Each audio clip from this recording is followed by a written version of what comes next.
kinahaponan, meron kaming get together sa family ni Tim. So umaga pa lang hinahanda ko na ang aking gagawing lumpia. So ito na, naglalagay na ako ng bawang at saka garlic. Yan lang ang nilagay ko, hindi ko na nilagyan ng carrots. Maganda sana pag may carrots, pero yung mga bata ayaw kasi nila. So plain lang talaga yan, pero nilalagyan ko siya ng 4 na itlog at nilalagyan ko rin siya ng hipon. Parang mas masarap siya. At ayan, hiniwa-hiwa ko ng hipon. Of course, nakikita niyo mga nanano, kahit hindi ko nasasabihin. Ang hirap talagang magdabing mga kananay. So ayan, binilisan ko ang aking kilos dyan mga kananay. But anyway, pino-forward ko lang ito. Parang mabilis talaga. Kasi ang video talaga ngayon ay paiksian na. So parang umiksi siya, pino-forward ko na siya mga kananay. No? At ayan, hiniwa-hiwa ko na talaga siya ng maliit. At pagkatapos mga kananay ay hinalo ko dyan siya sa giniling. So yun lang talaga, wala nang kung ano-ano pang nilalagay. Mas maganda sana lalagyan nga ng carrots. Pero yun na nga, ang mga bata malasahan nila. So importante naman talaga ang mga bata. At nilalagay ko muna siya sa refrigerator. At pag kinahaponan mga kananay, ayan na nga, inano ko na, nirap ko na ng, ng wrapper. At pagkatapos niluluto ko na at wala, ayan na nga ang aking natapos no. So ayan, para sa amin yan. At ito namang malaki ay para sa dadalhin ko. Kasi mahina silang kumain mga kananay. Ako ang pinakamalakas kumain sa lahat. Ako naman ang pinakamaliit. So ito na ang ating lumpia. Yan mga nanay.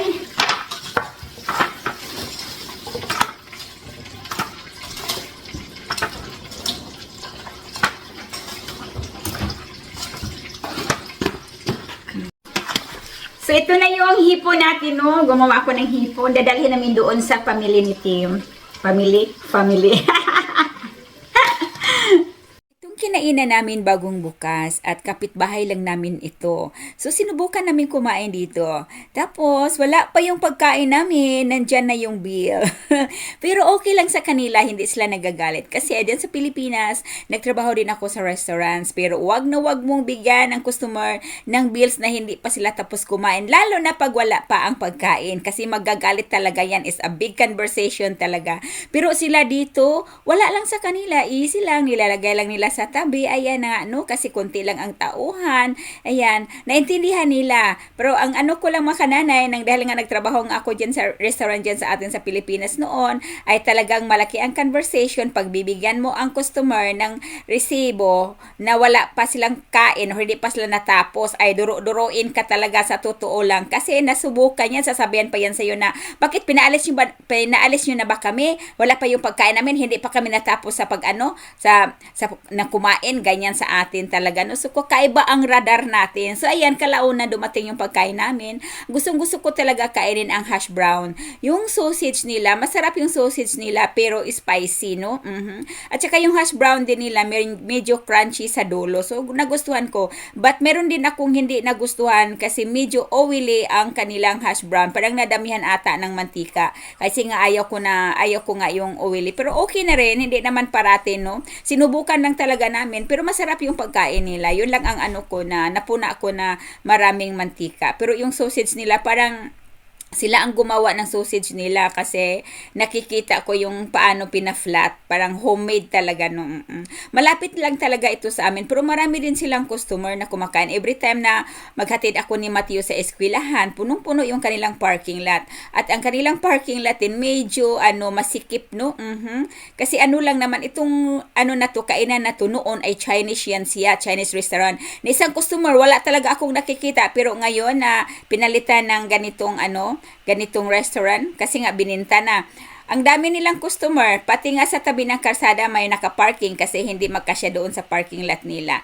So, maganda ang So, ibig sabihin mga kananay, pag Asian dito, hindi ito matalab, no? Ang dito banda sa amin. So, kailangan talaga American restaurant parang tatalab. Kaya maraming kumakain. Pagbangon ko kinaumagahan, I feel ko talagang humigop ng sabaw nang dahil nga winter nga dito sa amin, malamig na malamig ang panahon at kailangan kong maggulay. So ito ang Nanay Jenny, kumuha ng, alam nyo na, hindi ko pwedeng i-mention itong pangalan na ito kasi bawal itong pangalan na to kung Google mo, hindi maganda ang ano no, ang kinalabasan. So hindi ko pangalanan pero alam niyo na 'yan. At yan hinugasan ko siya. Wala naman siyang ano, kahit hindi siya hugasan okay na kasi nga depende ngayon kung ano ang binibili natin no.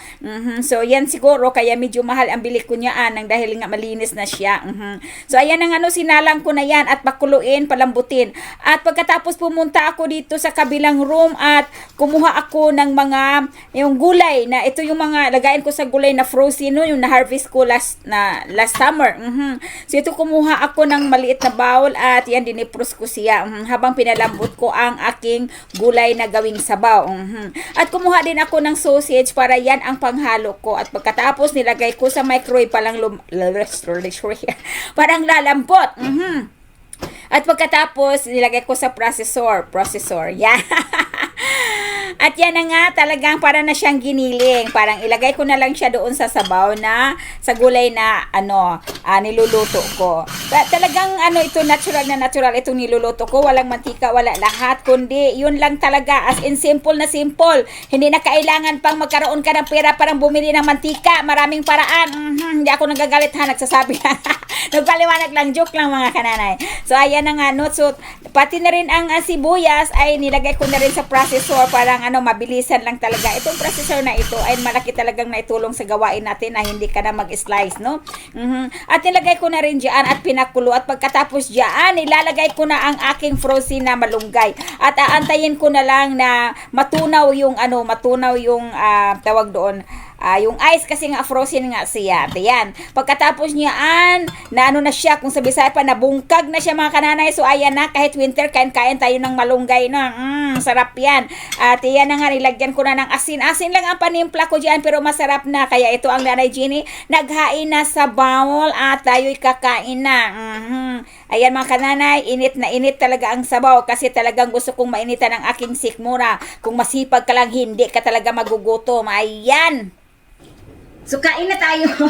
Mayroon tayong tuyo, no? Mayroon tuyo. Bulad or daing.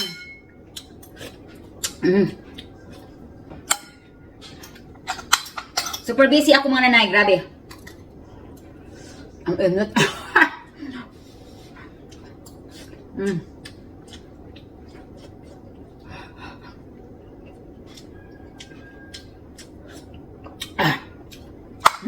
Very natural.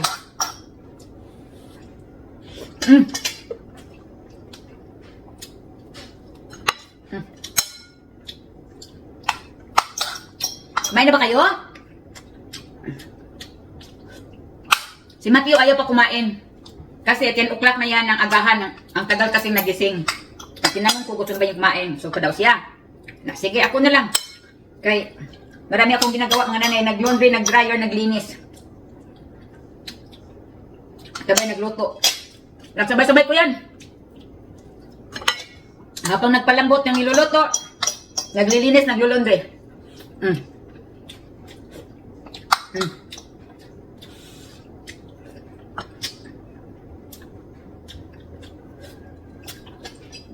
Yan ang sabaw.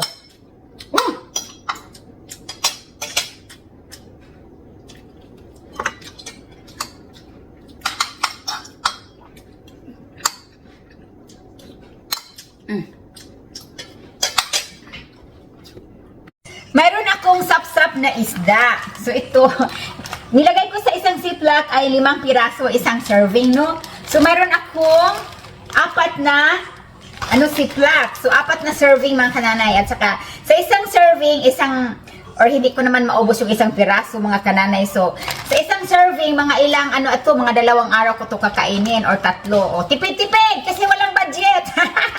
Joke lang mga nanay. Ayan o, nugasan ko siya at tawag doon nilinis. At parang pag gusto kong magluto, kukunin ko na lang sa freezer at ready to go. Hello everyone! Hey Daddy time! Hey everybody! Let's go to church! Hello Matthew! And my little man! Oh, come on! You wear your watch? Oh, very good! Dinala Pumunta kami ni Daddy Tim sa restaurant at pagdating namin doon, yung parking lot nila ay punong-puno na. Kahit maaga pa, wala pang alas 5 ang pagdating namin. Pagdating na namin sa loob ay nagpila na ang mga tao. Ngayon tinatanong kami kung pang ilan. Sabi ko naman ay para sa 3 tao. Pero ang antay naman ng ang pag-antay ng upuan or lamisa ay 45 minutes to an hour. Kaya, sabi na Daddy Tim, gusto niyo pa bang mag-antay ng ganyan 45 minutes to an hour? Sabi ko, wag na. Kasi yung bito ko ay nagreklamo na. Kaya na-end up kami dito sa sandwich na lang kasi walang customer. O diba? Nakamura pa. At pagkatapos dito, kami ay nagpunta sa grocery para lulutuin ko bukas.